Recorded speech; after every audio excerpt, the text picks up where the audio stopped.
নমস্কাৰ। আমি আজি অসম কৃষি বিশ্ববিদ্যালয়ৰ পৰা আহিছোঁ।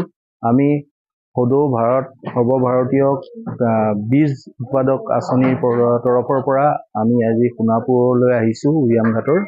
আৰু ইয়াত আমি কৃষক গোষ্ঠীক লগত লৈ এটা প্ৰদৰ্শনমূলক খেতি কৰিবৰ কাৰণে আহিছোঁ, য'ত আমি ধানৰ দুটা অতি উন্নত মানদণ্ডৰ বীজ তেওঁলোকক প্ৰদান কৰিছোঁ, যাতে তেওঁলোকে 100 বিঘা মাটিত শতাব্দী নামটো সেই জাতটো তেওঁলোকে ব্যৱহাৰ কৰে প্ৰদৰ্শনমূলক খেতি।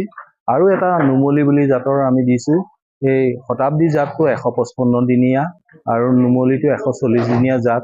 দুয়োটা অসম কৃষি বিশ্ববিদ্যালয়ৰ পৰা ওলাইছে আৰু ই অসমৰ খেতি পথাৰবিলাকত যাতে প্ৰসাৰ লাভ কৰিব পাৰে, সেইটো উদ্দেশ্য আগত ৰাখি আমি ইয়াত আজি প্ৰায় 30 জন কৃষকক এই কামটো কৰিবলৈ আগুৱাই দিছোঁ।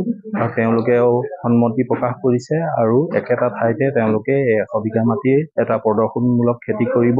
আৰু আমি ভৱিষ্যতলৈ তেওঁলোকক আহি অসম কৃষি বিশ্ববিদ্যালয়ৰ তৰফৰ পৰা বিভিন্ন ধৰণে আমি দিহা পৰামৰ্শ দিম, যাতে এই যিকেইটা জাত দিছোঁ সেই জাতকেইটাই প্ৰসাৰ লাভ কৰে আৰু তেওঁলোকে আঁকোৱালি লয়।